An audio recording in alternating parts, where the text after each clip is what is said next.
गिरामी अस्सलामु अलैकुम वरहमतुल्लाहि वबरकातुहू। सीधी बात के ताज़ा तरीन प्राइम टाइम में आप लोगों का इस्तकबाल है। नाज़रीन गिरामी, मैं अंसार अज़ीज़ नदवी इस वक्त आप लोगों के सामने कुछ अहम तरीन ख़बरों पर तबसरे करने जा रहा।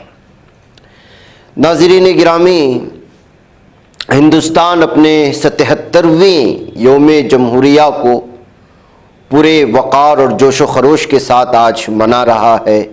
बाज़ इलाक़ों में मनाया। कौमी राजधानी में कर्तव्य पथ पर आपने सदर जमहूरिया द्रौपदी मुर्मू को आज कौमी परचम तिरंगा लहराते हुए देखा।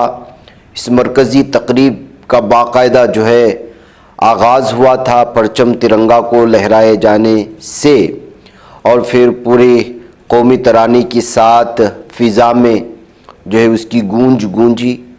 105 मिलीमीटर की देसी लाइट फील्ड गन से 21 तोपों की सलामी दी गई, जिसने पूरे माहौल को हुब्बुल वतनी के रंग में रंग दिया। यौम जमहूरिया परेड में मिसाल फ़ौजी ताकत, सकाफ़ती तनव्वुअ, कौमी यकजहती का दिलकश इम्तिज़ाज जहाँ देखने को मिला, वहीं परेड में जदीद दिफाई निज़ामों की नुमाइश के साथ साथ रंगारंग झांकियों ने मुल्क की तहज़ीबी वरासत और तरक्याती सफ़र को उजागर किया। ब्रह्मोस आकाश जैसे जदीद मिसाइल निज़ामों की झलक ने दिफाई खुद किफ़ालत के अज़्म को लोगों के सामने, दुनिया के सामने नुमायां किया। एक अहम तरीन तकरीब पुरअसर पहलू शानदार फ़िज़ाई मुज़ाहरा भी इसका रहा। राष्ट्रपति भवन के ऊपर दिन की पहली फ्लाइंग फॉर्मेशन पेश की गई, जिसमें 129 हेलीकॉप्टर यूनिट के 4 Mi-17 IV हेलीकॉप्टरों ने कौमी परचम के साथ हिंदुस्तानी फ़ौज, बहरिया और फ़िज़ाइया की सर्विस परचम फ़ख्र से लहराए। इस फॉर्मेशन की क़ियादत ग्रुप कैप्टन आलोक अहलावत ने की, जबकि विंग कमांडर आशुतोष खंडूरी, अभिषेक मल्होत्रा, अभिषेक शुक्ला ने मुख्तलिफ सर्विस परचम थामे आसमान में दिल मोह लेने वाला मंजर पेश किया था। बहरकैफ नाज़रीन गिरामी, हर साल इस मौके पर भारत अपनी ताकत का जो है मुज़ाहरा करता है। खामोश जवानों की तारीख़ी शिरकत भी नज़र आई। सरहदी दिफा में जो किरदार अदा किया गया उसका भरपूर इजहार हुआ। इस खुसूसी दस्ते में 2 ताकतवर सेक्टेरियन ऊँट, 4 जानस्कर टट्टू, 4 तरबियत याफ्ता शिकारी परिंदे, देसी नस्ल के आर्मी डॉग और मुख्तलिफ खिदमात अंजाम देने वाले 6 रिवायती फ़ौजी कुत्ते वग़ैरह भी इस मौके पर शामिल थे। और इन सारी चीज़ों को आपने जो है पूरी तरह से देखा। मिन जुमला तौर पर अगर इस पर इजहार किया जाए तो खुद कफ़ील हिंदुस्तान और मेक इन इंडिया की विजन के तहत फ़ौज ने मुधोल हाउंड, रामपुर हाउंड और चिप्पी पराई, कोम्बाई और राजपाला यम जैसी देसी नस्लों के कुत्तों को भी तेज़ी से शामिल करना इस वक्त हिंदुस्तानी फ़ौज में शुरू कर दिया है। एक तरफ यौम जमहूरिया जिस बात का पैगाम देता है नाज़रीन गिरामी, उसमें आज सब शामिल हैं, हिंदू, मुसलमान, सिख, ईसाई, और शामिल रहते हैं, शामिल होना चाहिए, परचम को सलामी देते हैं। लेकिन वहीं पर दूसरी तरफ जो ख़बरें भारत की और मुख्तलिफ़ किस्म की वीडियोस वायरल होती हैं, उससे आप अंदाज़ा लगा सकते हैं कि जो है भारत कहाँ जा कर के खड़ा है।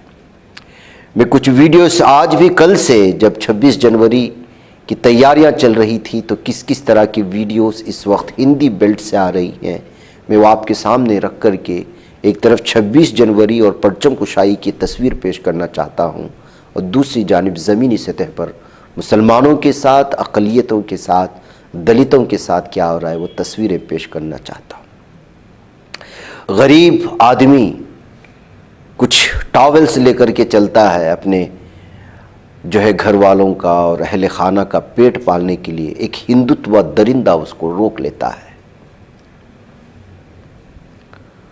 उससे आधार कार्ड पूछता है, वो आधार कार्ड छोड़ करके आता है, ये उसको बांग्लादेशी कह करके जो है इसको छेड़ने की और उसको जो है हरासा करने की कोशिश करता है। ये एक हिंदुत्व दरिंदे की वो कहानी है। अब आवाज से क्या सुनाए आपको। फिर उसके बाद आइए मैं आपको ले चलता हूं गाजियाबाद के ब्रिज विहार में, उत्तर प्रदेश में जनवरी 23 को गौरक्षक नामित दरिंदे मुसलमानों के मीट शॉप पर जो है लाइसेंस ना होने की बात कहते हुए वहां पर जो है लोगों को रोकने की कोशिश करते हैं, गोश्त की दुकानों को बंद कराने की कोशिश करते हैं, उनसे लाइसेंस पूछते हैं, नफरतों का माहौल बनाते हैं।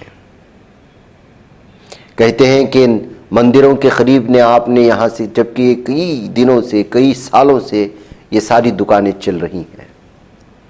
अगर लाइसेंस पूछना है तो एडमिनिस्ट्रेशन पूछेगा, बल्दिया के लोग पूछेंगे, तो तुम कौन होते हो इस तरह दुकानों में घुसकर कि इस तरह के लाइसेंस पूछने वाले बजरंग दल के गुंडे। ये कहते हुए जो है इस वीडियो को लोगों ने शेयर करने की कोशिश की। इस वक्त इन लोगों की दरिंदगी जिस हदों को पार कर रही है और जिस तरह से पार कर रही है, इसका हम अंदाज़ा नहीं लगा सकते। देखिए कि किस तरह से इस वक्त उत्तराखंड में बजरंग दल के मेंबरों ने एक मुसलमान नौजवान का फ़ोन चेक किया और उसमें कुछ लड़कियों के नंबर होने का बहाना बनाकर के उस पर हमला कर दिया। अरे भाई, किसके मोबाइल में किसके नाम है ये पूछने वाले तुम कौन होते हो? गुंडे, तुम कौन होते हो? इस वक्त सूरत हाल नाज़रीन गिरामी, कोई ना कोई बहाना चाहिए मुसलमानों को हरासा करने की, मुसलमानों को मारने की।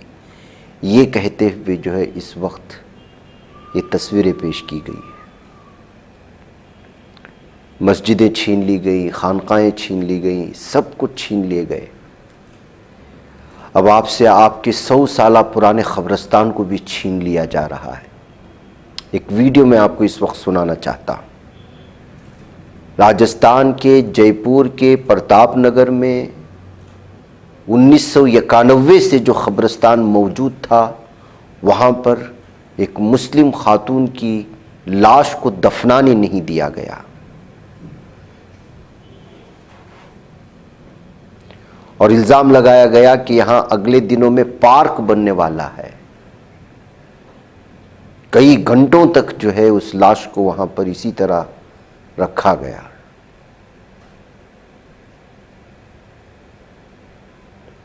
मुमकिन है कि उसको दूसरे कब्रिस्तान में दफनाया गया हो। पुलिस थाने में जाने के बावजूद सुनवाई नहीं हो रही है। आपकी एक एक चीज पूरे मुनज़्ज़म तरीके से छीन लेने की तैयारियां हो रही हैं और हम गफलत में सो रहे हैं। देख लीजिएगा क्या कह रहे हैं। भाई, एक संदर्भ में हम सब प्रार्थी हैं। आज समय 11 बजे हो रहा है रात का और हम यहाँ पर प्रताप नगर थाने में, जैसा कि आप देख रहे हैं पीछे, तो वहाँ पर बैठे हुए हैं। और दिन में हल्दीघाटी रोड पे जो पीछे महिला पॉलिटेक्निक कॉलेज के पीछे जो अपना कब्रिस्तान है, करीब 100 साल पुराना है वो, और वहाँ पर दफनाने करने का जो काम है अपनी पीढ़ियों से, पुरखों के और अपने परदादाओं से के समय से चलता आ रहा है। और उसके कागजात जो रेवेन्यू बोर्ड में है, हाउसिंग बोर्ड में है, वो हमारे पास है, विद्यमान है।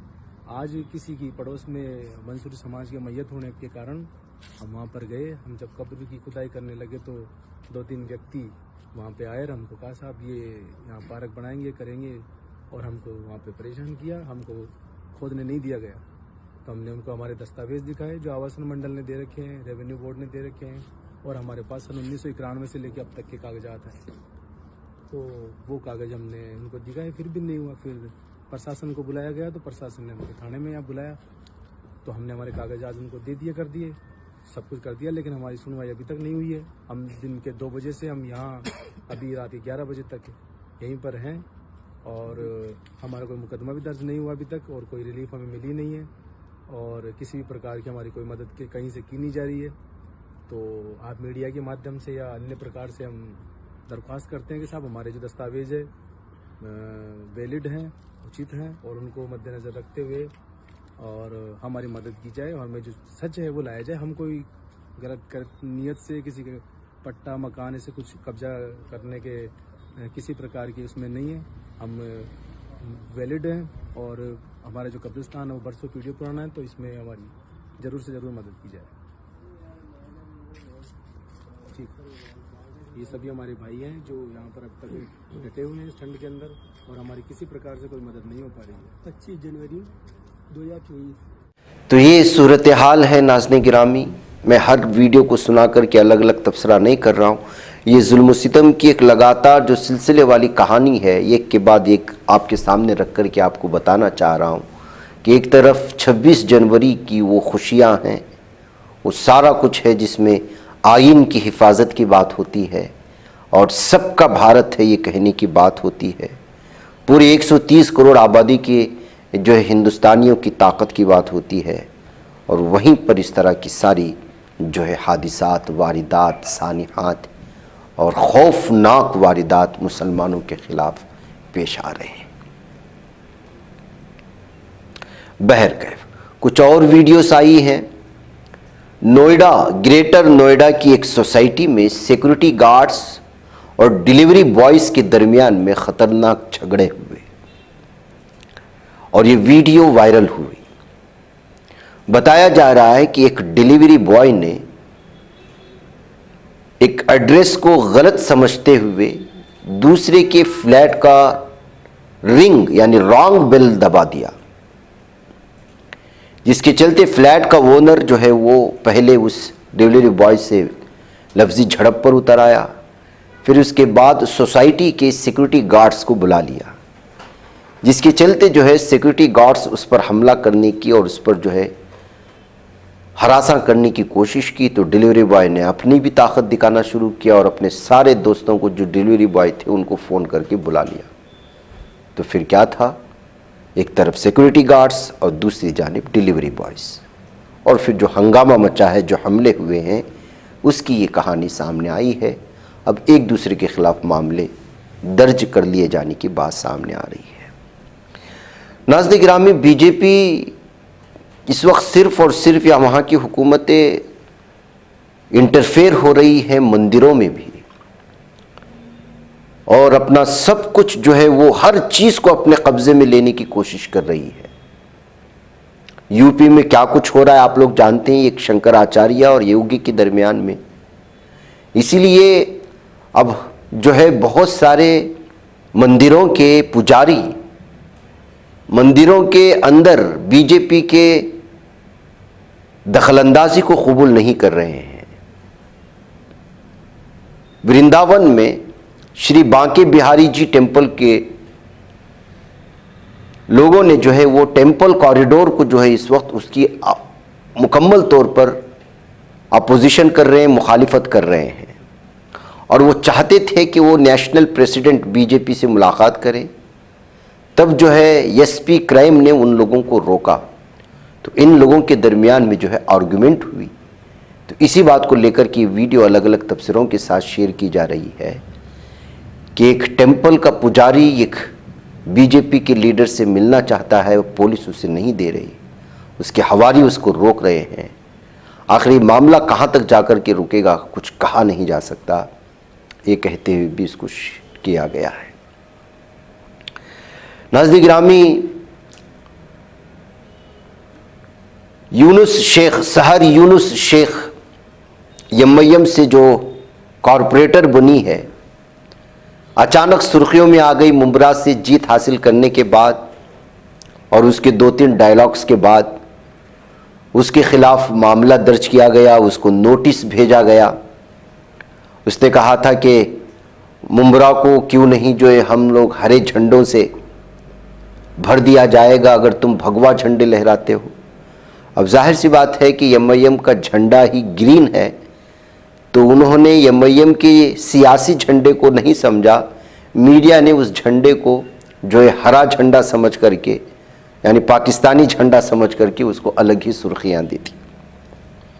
अब बड़ा बड़ा मीडिया इसके पास जा रहा है, इसके बयान ले रहा है और वायरल कर रहा है।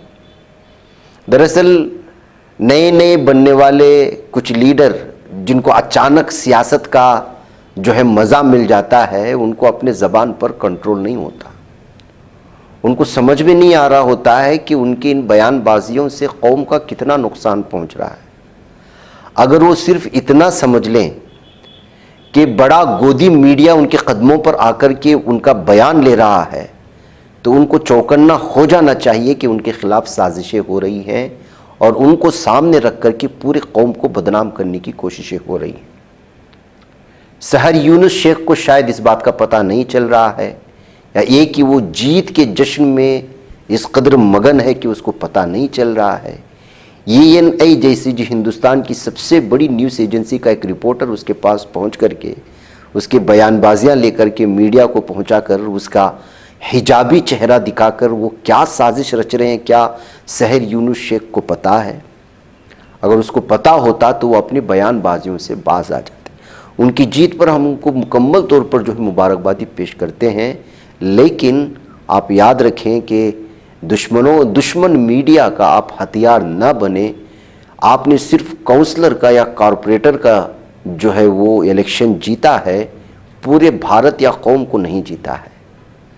लेकिन मीडिया इस वक्त इसी तलाश में रहता है कि जो है वो किसी तरह से इस तरह की ख़वातीन जो मुसलमान की शबीह के तौर पर नज़र आएँ या मर्द जो मुस्लिम शबीह के तौर पर नज़र आए, उसके ज़बान से कुछ ऐसी बातें निकल जाएं जिसको वो तोड़ मरोड़ सकें, फिर कौम को बदनाम कर सकें और उसके नाम पे जो है वो TRP निकाल सकें।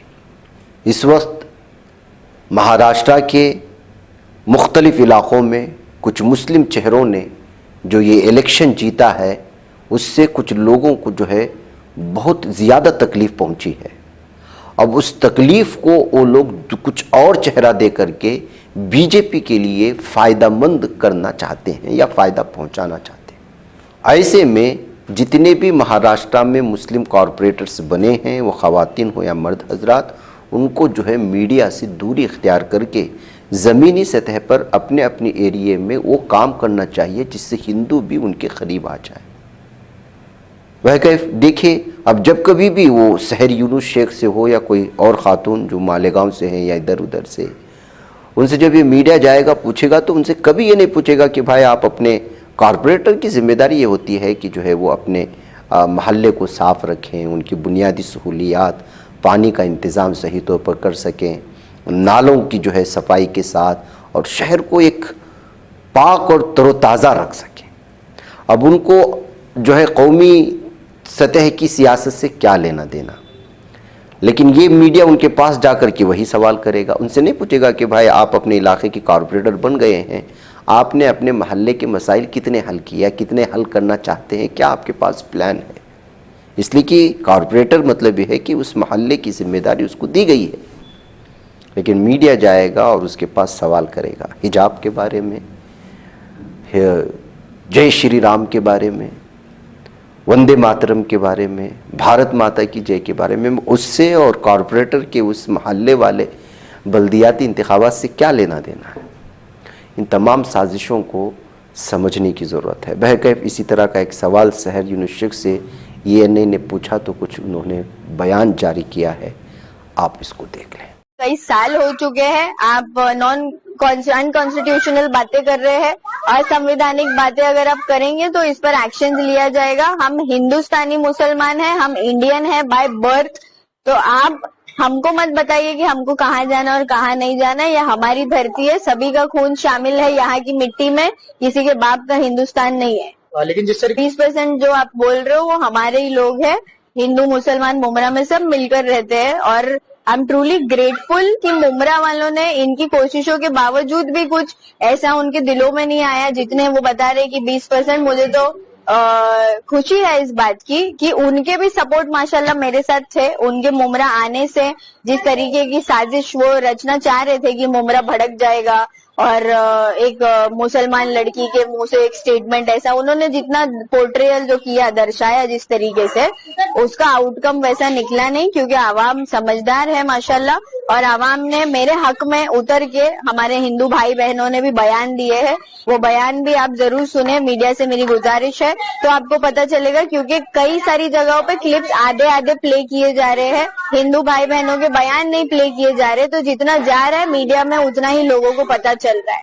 तो मेरी गुजारिश है, जो जेन्युइन मीडिया है वो उन भाई बहनों के भी क्लिप्स चलाए ताकि लोगों को पता चले कि हिंदू मुसलमान मिलकर जा रहे थे, उसी को हिंदुस्तान कहते हैं। हमारी पार्टी के लिए जरूरत है नहीं बोला उन्होंने बोला कि हम सहार के बयान के साथ खड़े हैं सपोर्ट में, और हमारे लीडर्स जो है वो मेरा वेवलेंथ दिमाग का और उनका माशाल्लाह मैच होता है। उन्होंने जो बोला है मेरे हक में, जितने भी बयान दिए हैं वो मेरे भी दिल में सेम चीजें थी, मेरे भी जबान पे सेम चीजें थी। मेरे बड़े हैं, वो लीडर है, उन्होंने हमारे लिए जो स्टेटमेंट्स दिए हैं उस पर हम भी कायम है। बहरकैफ नाज़रीन गिरामी, मुझे यहाँ पर इजाज़त है, फिर मुलाकात होगी। अस्सलामु अलैकुम व रहमतुल्लाहि व बरकातुहू।